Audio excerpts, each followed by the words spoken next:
Samedi soir sur France 2, l'émission Quelle époque a donné la parole à Raphaël Pitti pour évoquer le drame humanitaire qui se déroule à Gaza. Si Raphaël Pitti est médecin humanitaire, il fut aussi candidat à l'élection législative en 2024. Il s'est présenté sous la bannière de Place Publique, le mouvement de Raphaël Glucksmann, dans le cadre de l'alliance du nouveau Front populaire qui a réuni les partis de gauche.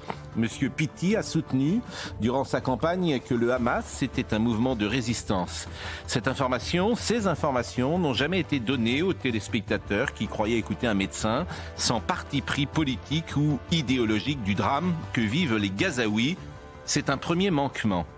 À la suite de son témoignage, Thierry Ardisson a comparé Gaza à Auschwitz sans que jamais sa parole ne soit contredite. C'est un deuxième manquement. L'émission était enregistrée vendredi, elle fut diffusée samedi. La direction de France Télévisions l'a donc regardée, validée, diffusée, sans avertissement, sans couper la séquence. C'est un troisième manquement. Hier dimanche, face à la polémique, Thierry Ardisson s'est excusé et il a regretté ses propos.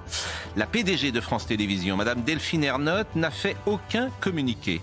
Seule la production de Quelle époque a écrit quelques lignes pour déplorer les paroles de Thierry Ardisson. Il est, si je comprends bien, le seul responsable de l'incident.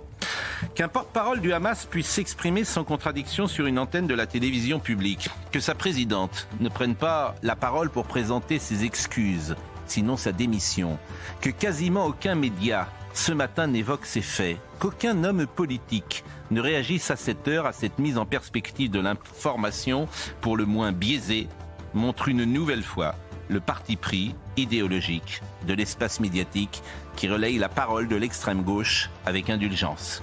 Je terminerai en rappelant que le drame humanitaire à Gaza mérite une approche différente. Si la responsabilité de Benjamin Netanyahou doit être discutée, critiquée, et elle l'est, quant à son action, la responsabilité du Hamas dans ce drame ne saurait être passée sous silence, comme ce fut le cas samedi soir sur le service public.